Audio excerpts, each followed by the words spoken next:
ای ذاتی کریم و بزرگی که مقصود محتاجان و امید کار افتادگان و تکیهگاه ضعیفان هستی.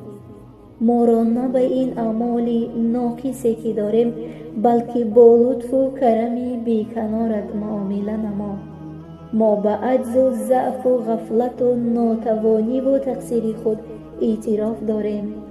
برای گناهان خرد و بزرگ، آشکار و نهان عفو می طلبیم که این همه را ما داریم.